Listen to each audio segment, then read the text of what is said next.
Let's get going.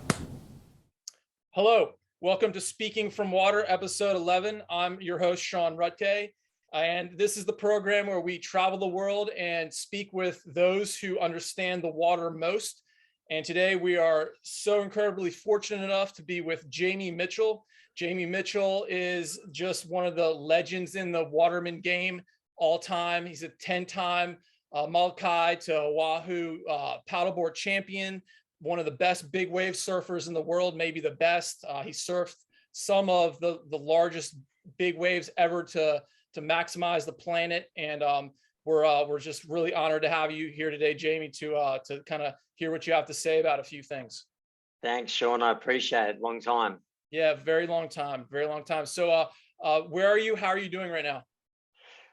Right. Hey, I just arrived in Austin, Texas. Actually, I'm actually out here speaking about water. I'm here with Surfline CEO Kyle Lachlan, and we're actually doing a talk for Surfline at the South by Southwest. I guess they call it a conference / festival, whatever it is. I just got sort of dragged into it last minute. So right now I'm in Austin. It's cold. It's freezing. I did not think it was going to be this cold. I sort of blew it with the weather, but but I'm feeling okay. I fractured my back. You might have heard. I fractured my back.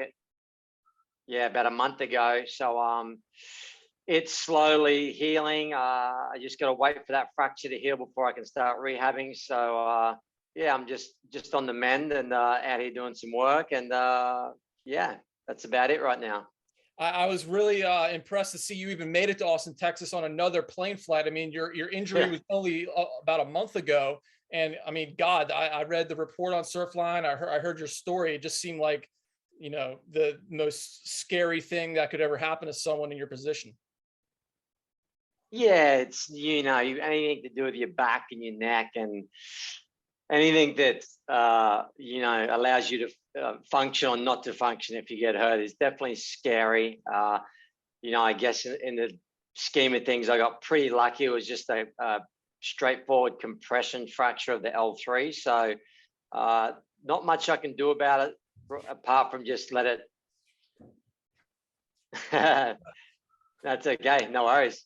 Yeah, not much more I can do right now than just to sort of rest. So that's what I've been doing. I've just been taking it easy and hanging in with the family, and yeah, so it's all good.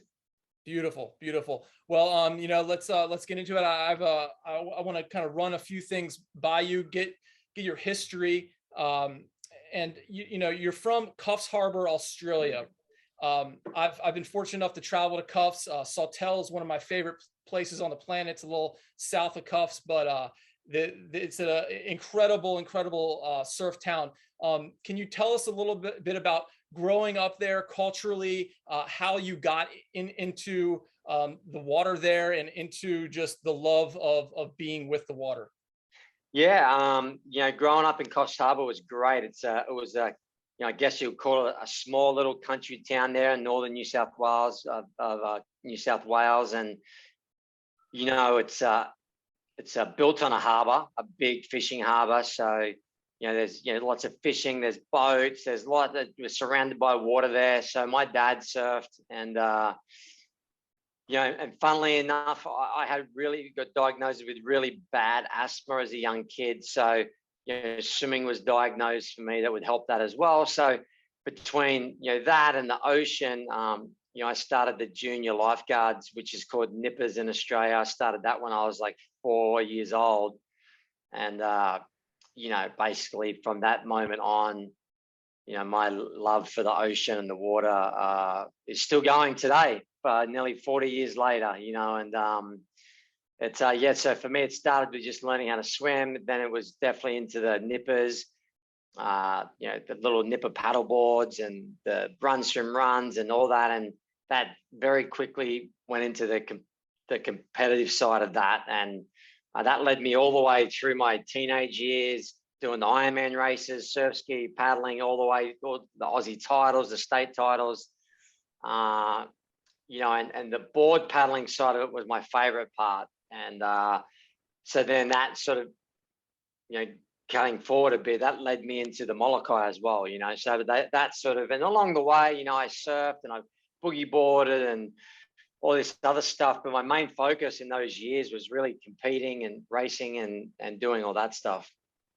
Incredible. Can you kind of tell us a little bit about the cultural difference between lifeguard culture and surfing culture? Is there a rift between the two, or are they one of the same? Yeah. There, no. Well, when I grew up, it's definitely a separation, you know, because you have what's hard in Australia. You have on the weekends, you have the volunteers, which is, you know, when you're doing the surf life saving, you have to do a certain amount of volunteer hours, and you know, we have flags set up. You know, surfers aren't allowed to come in the flags, and you know, then you have professional lifeguards who work through the week, and you know, some of those guys and girls are great surfers and professional surfers as well. But you know, the general public get them mixed up together, and you know, there can be a real difference between the way that the weekend warriors would do it on the weekends compared to the professional lifeguards. And you know, where I grew up on the Gold Coast, there's a lot of rules. Dogs couldn't come through here. You can't surf there. It's very, very strict and by the book. And you know, surfers don't like that. You know, they don't like being told that you can't surf here, or it's a danger being there, or you know, dog owners can't walk through this. You got to walk around the back. So it's, you know, there's definitely a divide. I think that divide is shortened up through the years because we've had a lot of really good surfers come through the ranks to be professional lifeguards when I was lifeguarding in Australia. You know, and then you see how the lifeguards are revered in places like Hawaii. And but when I was growing up, there was definitely a divide between surfing and the surf life saving for sure. Each didn't really like each other, and each usually stayed out of each other's way if possible. So how did you find yourself into the surfing world because you eventually became a very, I believe, high-ranking lifeguard in your own right. Where were you always a surfer and a lifeguard? And then were you at one point maybe more of one, or it sounds also like you did a lot of competing with life saving? Yeah. No, I grew up. Number one, I learned how to surf at an early age as well. But you know, for me, surfing was you know, when time permitted, maybe a couple of times, like maybe once a week on the weekend. But majority of my time was spent training Monday to Friday. Then the weekends we would be basically racing through the summers. And then, you know, with that came swimming contests, swimming clubs, and all the school. You know, I just represented my school in swimming, and so you know, I really just loved competing, whatever it was. You know, whether it was playing football, playing soccer, little athletics, running, swimming, at all. So, but you know, when I moved to the Gold Coast and I started competing with North Burleigh and got really serious with the surf life saving, I started to work professionally for the lifeguard service there as well. And I guess that's where, for me, the crossover started to become, I'd always surf, but surfing was a secondary pursuit, behind all the training. So then once that started slowing down, I focused more on Hawaii and the Molokai race, and then I started to spend the winters in Hawaii. That's where it all started to come together for me. Like there a little bit more respect, doing the paddleboard race and then surfing the big waves, and I was a lifeguard. So it all sort of started to entwine together, but it took a long time, and respect's not easily given, it's earned. And you can still be a really good waterman, be a dick, and if you're an asshole and a dick, then no one's going to respect you either way. So yeah, for me, I always was like, hey, I always just put my money where my mouth was. I was humble, quiet, went about my business, and just started forging a career as a waterman. What was the point when you said to yourself, I need to step this game up, I need to go out to Hawaii? What were kind of the circumstances around that? What drove your heart to say to yourself, it's time to leave Australia and chase a bigger dream? Yeah, I mean, I'd always had dreams. Like like any kid growing up in Australia, like I watched the Eddie Cow. Hawaii was always huge. We had amazing surfers like growing up, like Ross Clark Jones, Tom Carroll, Barton Lynch, Damien Hardman. Like all those surfers from Australia were my heroes, And so you always have these dreams of going and surfing Pipeline and Waimea Bay, but you think it's a little far fetched coming from a little town like I did in Coffs Harbor. But when I really started going to Hawaii for the paddleboard race and starting to meet all the lifeguards there and surfers and big wave surfers that were paddling, that's when I sort of was like, wow, this is really, I want to not just go there in the summer and paddle, but I want to go back in the winter and start to challenge myself surfing. And, once I set myself to a challenge, I usually see it through to the end, and one of my biggest goals for whatever reason, and it was so ridiculously far-fetched, was to be in the Eddie. You know what I mean? Like, I look back now and go, that was a crazy dream and a crazy idea, but like I was able to do that. Like in 2016, I got to surf in the Eddie, and so just but around 2000 and I would say my first full winter season in Hawaii was 2004, 2005 season, and I went back I must have spent 6 months in Hawaii ever since then. Now I'm living there full time, but I decided. Getting to your question, there was a moment when I got a contract, my first ever contract in Quicksilver.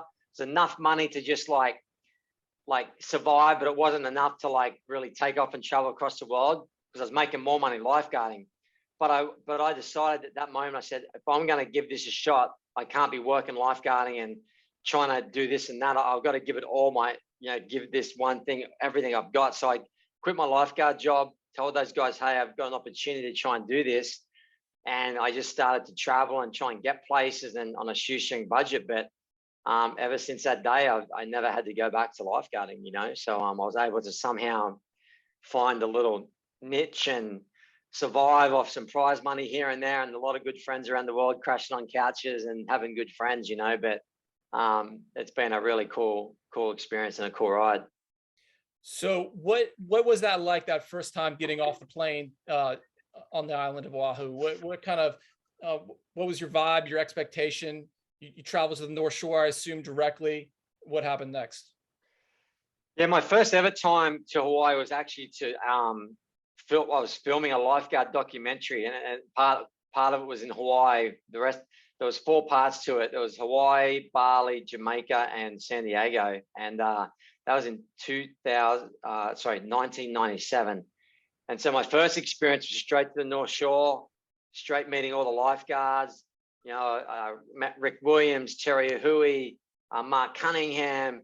I was doing stuff on a jet ski with those guys, and they took me in, and it was a really cool experience. And then, so it was just, it's awe-inspiring, turning up, because at that stage, I remember Qantas flights used to fly into midnight to Hawaii. So there's nothing like, so I drove into the North Shore in the dark, and then I woke up the next day and I was at Turtle Bay, and I'm like, okay, where am I at? And so I just started walking. I started walking towards Sunset Beach and tried to rent a bike to start looking around. And it's like being a kid for an ocean lover. It's like a kid being in a candy store, man. Like the North Shore, the bike path, going past Pipe and Waimea. It's just like a dream come true. Did you have some contacts at the time, or were you just going for it? Sort of no contacts apart from being there with the film crew and stuff and having to meet these guys. But as of flying in, I was just, I really had no contacts, just a few names and numbers I was going to meet. And those guys are still my friends to this day. What was that first session like? I surfed, my first session ever was at Rock Piles. And I met a longtime friend. The first lifeguard I ever met there, his name was Mike Trisler. He's now a stunt coordinator and does a lot of stunt work in Hawaii. And I remember my first surf at Rock Piles, surfing the right and the left there, getting pounded and hitting the bottom and getting washed up in the rocks and all sorts of fun stuff. But it was really cool. Oh, it's so beautiful. You know, you had this this very solid career as a lifeguard. A lot of people in the USA don't really get it. Like Australian life saving is like being a firefighter or a police officer here. You know, so you have a really secure job. You say I'm giving it up to chase this dream. At the time, there was no a waterman job. You know, professional big wave surfing didn't exist. So you're almost going into this new life, you know, professionally as an entrepreneur. I would look at it as. Yeah. You got to make your own way. Kind of what was your idea from a business perspective as to how to sustain yourself in your new role? Yeah, it was, I mean, when I look back at it, like I really, at the start of it was sort of it was more of a, for a paddleboarding contract, really. Like, I mean, I may have been really the first ever professional paddleboarder, you know, at that point, because I was getting paid to really just train the paddle and do the Molokai. But for me, I had always wanted to transition into big waves, and then, you know, stand up come along, and I, you know, and I just knew that being a paddleboarder wasn't going to cut it. You know, like I had to make myself diverse. And you know, when at the end of the year came in, they're like, "Well, what's Jamie doing for the Quicksilver for the company?" They're like, "Oh, you know, he's won Molokai, he's surfed this big wave, he's getting the shots doing that, he's winning stand-up paddleboard, right?" You know what I mean? There's a diversity of stuff there that, you know, I can go back as a resume and go, "Hey, I'm a value to this company, or I'm a value to that company." And so, you know, I was just always trying to not be one-dimensional. And really, man, there's a lot of ups and downs. There's a lot of times where Quicksilver were like, "Hey, we can't, you know, we're cutting you, you know, like we don't have the money, budget cuts and this and that." So there's been a lot of ups and downs too. And right now, really, I don't get paid to do any. I don't get paid to surf right now. I have zero sponsors in the surf in the surf world right now. You know, during COVID and everything. So, you know, like again, you know, just trying to think outside the box, starting my own podcast, and doing some other business stuff with big wave surfing that's going to come out in the public soon. What we've been working on there. And so yeah, you know, there's a bunch of different things to keep myself going and motivated. And you know, I still love to chase swells. I still love to do big wave stuff. I've been, you know, working closely with Surfline, bringing the public closer, doing the live in the channels and stuff. So there's a lot of cool stuff. You just got to be open to it, and you got to you know, understand that when one door shuts, another one can open, and you just got to try and be I guess open to that, and hopefully jobs will come your way. How there does that relate? It seems like it does a lot. Your competitive nature that you fostered as a youth to both your aquatic adventures to your life adventures on land. It seems that they both correlate to ultimate success. I would say. So Yeah. I guess my next question here is, what is it kind of that you do on a daily basis to keep everything moving? What are your positive routines that you've done in the past and that you do to this day that gets you to that high level that you sit at? Yeah, I've definitely got to train. I've definitely got to move. It's all about moving. You know, I try and at least do one like workout style session a day, and then, you know, one surf, like jump in the water and surf. So I try and do 2 things a day. Sometimes if the surf's junk, I'll train twice a day. Sometimes if the surf's really good, I won't train. I'll just be surfing. So it really depends on what's in front of me, what the ocean's doing. But you know, I like to swim still to this day. I've just found I've been able to go back to start running lately. So I enjoy running. I've started enjoying mountain bike riding. So, you know, between those few things, I fell in love with yoga a few years back.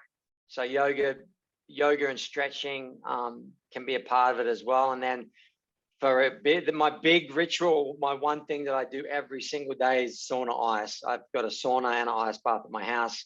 So that's a ritual that I do every night before I go to bed, or before or after I put my girls down to sleep, is I sauna ice for at least an hour a day. And that really helps inflammation, just being alone, it might get me in my own thoughts, like a sort of a meditated state, so I really love the sauna ice. I can't go without it.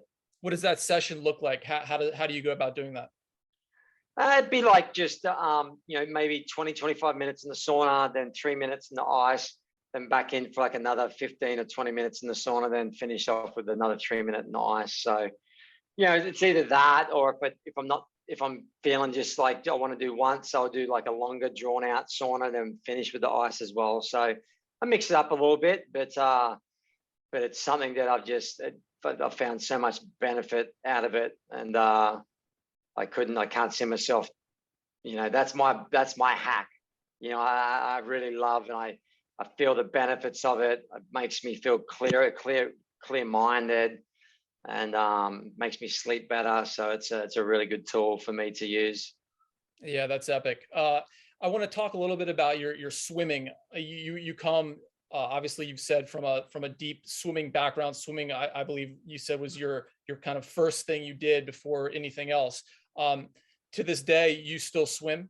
Yeah. I will try and swim at least once or twice a week, and that could look like anywhere between 3 to 4 kilometers on a session. And then now also incorporating some of the underwater breath sort of style training with the weights and that, trying to incorporate that into the swimming as well. Yeah, I love swimming. It's great for your breathing. It's just great for, it's not like, it's sort of it can be like a recovery style session as well. If you add in some backstroke and breaststroke, and you can stretch out the muscles and the arms different ways. But yeah, swimming is still one of my favorite things. I enjoy it more now than I ever have, just because I don't really need to do it trying to make certain times. It's just doing the laps and getting nearly into a meditative state as well. So I'm guessing that'll be. Excuse me to interrupt, but it's in a pool, yes? Yeah. In the winter time for sure, but summertime I do a lot of ocean swims. I'll go down to Waimea Bay and swim laps there, or I'll jump in a pipeline and swim to Waimea and stuff. Like, it's real beautiful to do open water swims in the summer there in Hawaii. Where do you feel you get a better endurance workout? I guess I'm a big swimmer myself. I find the walls to be a really strong spot to really get a solid cardio work in. You got to I think if you want to get a good real like quality session in, the pool is probably where it's at. But if you're just looking for a nice 30, 40, 50 minute swim, then the ocean's real nice too. It just gets you off that black line and doing tumble turns and driving yourself crazy, Right. Would you say swimming is a something that all surfers should be tapping into? I think so, because number one, it's safety. If you get stuck, lose your board, or need to be able to swim, you need to be able to save yourself, number one, and number two, you should be able to save someone else, not just yourself, So it's exactly the same stroke as paddling. If you interview anyone, when you go out for a surf for an hour, most days, how many waves do you catch? Say in a good session you catch 10, and you're that each one is 10 seconds. That's like a minute 40 of surfing time in an hour. So for 96% of that session, you're paddling or sitting, but basically you're paddling, right? You're not surfing, you're actually paddling. So I would imagine it would be a good thing to learn how to swim and paddle stronger and paddle faster. I think it would be a smart decision. Yeah. And how would you, I guess, describe how the breathing should go during a swim session? I like doing bilateral breathing. I like doing the hypoxic breathing, 3, 5, 7s and stuff like that. But just your basic 3 strokes each side is a good one to start with, and then you can just go 3, 5, 3, 5, 3, 5, 3, 5, 7. Then you can just do 5, 3. You can mix it up, but not just swimming like side to side, one breath at every stroke. I feel like, and then you can actually build yourself up and see a improvement in your breath, how you can hold your breath, how you utilize your oxygen while you're swimming. So there's lots of cool things you can do with swimming. Underwater stuff, always do it with a partner, but like you can do breath holds and kicks underwater, come up, sprint swimming. There's so many fun little things you can do. You just got to get creative. When you do your training, do you use any biometric marks? Like, do you wear like say an Apple Watch to track your heart rate, or anything like that? Yeah, I have a Garmin watch that I like to use when I go run or go swim laps and stuff. More so just tells me how far I've swam, but especially the running in that, like when I'm running, like I can definitely, see how fast I'm running, like, if it was a good day, a slow day, or average and stuff. So yeah, I'm not like, if I was really geeking out on like racing on certain things, I'd probably geek out more on it. But I definitely love having the Strava and the watches, so you can go back and look at times and look at your times against other times and stuff like that, and just see improvement. And I think it's good. So before, back in the day, so to speak, when you were really in your prime, doing all your different races through lifeguarding and then into the paddleboard racing, how did you know when you were either overtrained or undertrained? What were kind of the things you felt in your body to decide where you stood before you went to an event?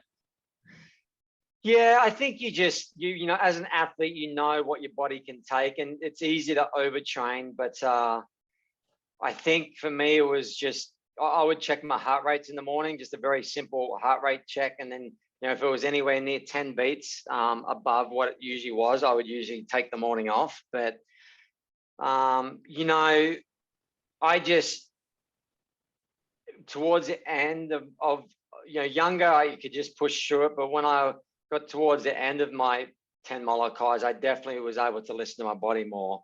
And I actually found like I was training less, but doing more quality sessions instead of, doing a lot of miles. So, but you just have to know when to back off. You have to, your ego has to, you have to check it, and go, it's okay to rest.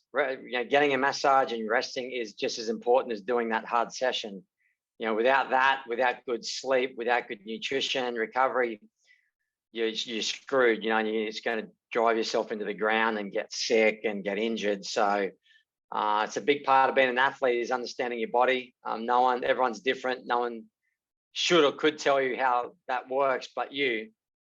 But and also you can't use that as an excuse to not work hard either, right? So there's a fine line of, not being a pussy, I guess, and getting out there and going after it without, so you just got to know your body. Beautiful. So you've been in some of the craziest situations on the planet. You have one of the most unique experience resumes that there is out there when it comes to big wave surfing. I believe you might even hold the largest paddled in wave in the world. Can you tell us about the most impressionable situation or time that you hold in yourself from your experience? Yeah, there's one. I mean, one that really stands out is I was at Porto Escondido about 4 years ago, and my board flung back when I jumped off in the barrel, and the tail of my board hit my sternum and fractured my sternum. And I was stuck. I couldn't breathe. I was getting in the recycled, and I literally could not breathe, and no one was coming to help me. And I had to, so my growing up with asthma and like really struggling to breathe a lot and understanding small breaths and my swimming and all that stuff saved my life. If I think I would have died if I wasn't able to understand that I could just get sips of air and then let it slowly like release, like from getting hit. This is like getting hit by a sledgehammer in the chest. And so like it took like a minute to like for everything to start to unlock up and be able to get more and more breaths. And then I had to like, because at Porto Escondido, you get pounded and you get psyched back out and pounded. So you have to actually make a conscious effort to get out of the impact zone. But I could barely move because my sternum was fractured, couldn't breathe. So that was a really tough moment where I had to like count on everything that I'd learned as a kid, swimming, breathing, not panicking to survive that moment, you know. So there's been other couple of horrible moments where I've been caught in giant big waves and had to use, all that, courage and knowledge and experience to get through it. But the one in Mexico wasn't even really that big of waves, to be honest, like maybe 10-foot faces, like double overhead. But the situation was scary because I couldn't breathe. So that was probably the one time that I've really counted on everything that I've learned to survive that moment. So how do you come out of a situation like that and say, all right, we're going even bigger next time? Does it make you stronger, or do you have a little bit of apprehension that you need to overcome mentally? How does that work in your mind? Yeah, you have, after every injury, you have some sort of, but the thing about that was it wasn't, the waves weren't giant. So it didn't come from a thing about like being giant waves. This one was just the accident, hit the chest. So once that was healed up and all good to go, that one, not so much. But there was a wipeout in the Jaws contest a few years ago where I free fell from the top and got pinned on the bottom and I got concussed, and that put me on the back burner for a year. I was a little bit tentative, a little bit scared, a little bit, I'd lost a little bit of confidence, and I had to really work myself back into that, and that's sometimes a skit when you lose your confidence in big waves, getting back out there and trying to just get some waves without stacking it again and wiping out can be challenging. But I just love it. It's what I love to do. It's how I challenge myself. And if I didn't want to do it, I wouldn't do it. If I didn't really love it and I was really, really scared and I was doing it for the wrong reasons, and I think that would show true. I think that is true in any sport. If you don't really want to be there and you're doing it for the wrong reasons, it shows. But I truly love just testing myself in the ocean. I think big wave surfing, paddle surfing especially, is the ultimate test of being out in the water with a bit of foam and your two arms and trying to put yourself to catch a 60-foot wave is one of the most ultimate tests you could ever do in the ocean, So those would be your reasons why you do it. Yeah. I love the camaraderie. I love the friends. I've always been a massive fan of the ocean, and when it gets gnarly and the craziest it gets, I want to be there. I want to see it. I want to work out how to manipulate it, how to work it out and make sense of it, and that's always been, whether it's been downwind paddling, swimming, surf skis or paddle boards out through 10-foot surf or whatever it may be. That's always been my passion, is unlocking how to work with the ocean and be one with it, so that I can somehow ride it when it's at its rawest, gnarliest form. And that kind of brings me to my next question, the aesthetic of water, which is what this podcast is all about. And that's really the philosophy of beauty when it comes to the water. A lot of surfers I know, or they won't go out unless it's groomed, glassy. You've paddled in races for hours and hours in just extreme waves. You've been in all the different kinds of conditions. What is it? Is it all love for you as far as these aesthetic factors of the water? And can you kind of speak to us a little bit about that in your own words and your own thoughts regarding beauty and water? Yeah, I think Bruce Lee said it best, is just like, be like water. You want to move like water. You want to, when you're in the water, you want to curve to the water like a dolphin would, or, you want to conform to it. You want to work with it. You don't want to work against it. And that takes, to see the really good, there's some really special people that, like Kelly Slater, John Florence, Kai Lenny. There's certain people that just, Mike Stewart, Mark Cunningham, Brian Keelan. There's just certain people that just look at one in the ocean, and that's I think you're born with that, like a Laird Hamilton, a Dave Kalama. It's just, but it's like that 1,000 hours theory, right? You've just got to spend time, and it's not about just the nice groom days. It's the days that are super gnarly, and my whole life has been throwing myself in the ocean when most people are running the opposite way. When it's blowing 35 knots and it's a storm and you can't get in through the bars in the Gold Coast, like we'd go downwind paddling. We'd find a way to go out. Or when it's big and gnarly and you can go try and surf, I'm trying to get out there to work it out. So just and the ocean is always different. It's never once. There's no wave the same. It's always, it's a matter of degrees. It's a matter of direction. It's a matter of feet. It's a matter of inches. It's wind direction, swell period. How does this all work? And you've got to come together with all these variables and try and go out there and be one with with the water, and it's an ongoing teaching that's never going to end, and you're never going to learn, you're never going to master it. And I think that's the beauty of it, is that every time you go out, you can expect something different and something unexpected. That was some beautiful poetry. That was just epic. So you speak so much of nature there. The contest you were just in, where you were injured, you were doing towing. You were also you were coming about in a time when towing was really just being invented, in the late 90s, early 2000s, when you first got to Hawaii. Are you ever conflicted about towing and machines, or do you view it as a tool? Do you ever find yourself, cursing the things when you're out there on your 12-foot board charging, and they're getting zipped in? Like, there's like a unwritten law. Like, you're meant to, when paddlers are paddlers, skis don't surf. And there has been a big change to paddling, but look, jet skis have a massive part, because without jet skis, we don't have the rescues. We don't have the people out there watching our backs and picking us up and plucking us out of bad situations. So look, tow surfing has its place. No, there's no doubt about it.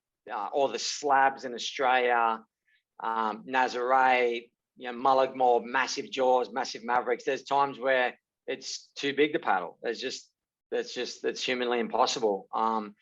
And then there's times where you paddle, and I think you just blend with what you've got at what your goal is, And there's times where I wish I'd grabbed the ski instead of trying to paddle sometimes. And then there's, it's you got to stay true to yourself. What is it that your goal is? What is it that you're after? But like I have skis. I have those 4 strokes. The emissions for the environment are so much better than what they were back in the day with 2 strokes. And it's an amazing aquatic tool, man. Jet skis brings you a lot of pleasure. Whether it's downwind foiling, or just having a jet ski to follow someone when they're doing a downwind paddle, or so they have a lot of great uses. But they break down a lot, and they tend to break down at the worst time possible. So there's been many a time where I've been cursing my ski floating out the sea, needing to get rescued. But the positives far outweigh the negatives, that's for sure. How do you know when it is time to put the board up and go for the ski? You do charge the largest waves paddling. How do you know where the line is? You just, there comes a point where the conditions and people just aren't catching waves. It's just, if you've gone an hour or two and not one paddler's caught waves, and then we should step aside and let tow, or everyone should just start to go tow. Like let go surf. So, it's common sense. And most of the people that are all at the same place, like sometimes like a cloud break and Chopu, like when the big sets come through, they'll tow them, and then the paddlers try and get the inside, and the same as Shipsterns Bluff. So there's places where it works really well, where the surfers and the experienced guys there, they obviously talk within each other and they work it out. And common sense prevails most of the time. What is your favorite big wave? Oh man, it's hard to say. I really love Mavericks and Jaws. They're the most next level ones for paddling, especially. but soft spot for Sunset Beach and Maverick. I mean, and Waimea as well. But perfection wise, two best big waves like size and is Cloudbreak and Jaws. There's no doubt those two waves, opposite direction. One's a left, one's a right, but you couldn't draw a more perfect big wave in the world than that. What was your best session at Cloudbreak? I had a couple of really good sessions on a stand-up board actually, and then I was there for the 2012 Thundercloud Swell when the Volcom contest got pulled off. So I got to surf that day as well, which is pretty magic. Can you speak to surf culture around the world? You've been to all the greatest beaches. You've seen all the greatest surfers. Is it all ubiquitous? Does it all? Is it all the same, or are the nooks different? I think it's different everywhere you go. You go to Australia and it's very, it's very organized. It's very, what's the word? It's very like authoritarian. Like there's flags, there's lifeguards, there's rules, and it's all very. There's surf clubs in every kilometer of the beach, and they race each other. And then the board riders have their clubs. It's very organized, and they have Surfing Australia. And then you come to Hawaii, and it's like it's a lot more relaxed, but the lifeguards are gnarly, and it's more they're looking after the surfers on the North Shore, not so much swimmers. And you might go to California, and they're more like Australia again. Like they're more authoritarian as well. They're very organized, LA County or someone like that. Then you might go somewhere, Morocco or Jamaica and Bali, and it's like it's pretty loose. It's just pretty like whatever, So it's different everywhere you go, and I think that's the beauty of different countries, like everywhere is different. It would be horrible if everybody was the same as Hawaii or everywhere was the same as Australia or California. I think every little zone has its little ways of doing things, and I think that's the beauty of it. Yeah. Just to change up the script a little bit, you have a really epic podcast yourself, Late Drop through Surfline. Can you tell us a little bit about how that got started, and then what is maybe your methodology for that and goals, and are you going to be doing any more here coming up? Yeah, so basically, I'd always wanted to do a podcast for the last 4 or 5 years and just never had found the time or didn't know what I wanted to do it about. And then, COVID came, and I talked to Surfline. I said, hey, we'd really like to do a podcast, and, try and tie it in with, the other stuff we're doing with Surfline and Big Wave. And so I was like, hey, I just want to tell the stories of the surfers. I want the guys and the girls. I want to have their story, because big wave surfing, you see a big wave and a small board and a black wetsuit. You don't really see anyone's face, or so I want the community out there to see these people's faces, hear them tell their stories, raise more awareness for the athletes, so that's really the goal of it, is just to have these stories archived for life, for forever and a day, all these cool stories of the guys and girls that surf these waves. So that was the theory behind it. I just wanted to talk to my friends and talk story and make their achievements and stories more aware to the general population. Do you have some coming up? Yeah, we're going to start it back up again. I'm not sure if it's going to be like the video style. It might be just the audio version where I can actually do it in person, these days. So yeah, but I'm going to start back doing it. Double D's on the list to do, and there's so many people that can jump on there, which is really exciting. So yeah, start looking out for it again. I'm going to start to try and do at least once a week or once a fortnight, I think. Love it. Yeah, I'm a huge fan again, and I'm looking forward to that Double D session. He's a good guy. Yeah. So we're gonna wrap it up here in a second, but what kind of advice do you have for aspiring surfers out there, young and old, who want to step up their game, who want to ride, not probably the waves that you're riding, of No. course, but bigger waves in general? Look, I think it's just it's experience and consistency. You got to have consistency in your training. Maybe go on. What scares you the most? Most people, it's holding their breath, right? So go and find a free diving class or some sort of swim class. Somewhere I see they do all these fun, like underwater, like nearly water polo things. They're holding their breath. So go find something that with a professional that can help with your breath holding, and get confident. Find out what equipment works and take baby steps. Like if you want to come to Hawaii and you're an experienced surfer, but you want to check it out, like start off at Sunset Beach, and then surf that until it gets to 10 to 12 feet, and then once you feel like you've got that, under your belt, then maybe you can go to small Waimea, and then once Waimea feels comfortable, then maybe you can check it on Outer Reef or something, but it's just baby steps. Don't try and jump the queue and skip all the steps that you need to do. And be consistent in your training. With consistency comes confidence, and with confidence, you can go out and do anything. So, I guess one thing is, just don't try and be the hero and go out to 30-foot Mavericks when you're not ready for it. It could end really bad. I've heard some say that Sunset is almost kind of like a great big wave training wave. Would you agree? Oh, it's the best. Yeah, I live right there at Sunset Beach, and there's no better training place. If you can go surf Sunset as big as it gets for a couple of weeks there, if it's pumping, you'll know if you're ready for some bigger stuff after that. Absolutely.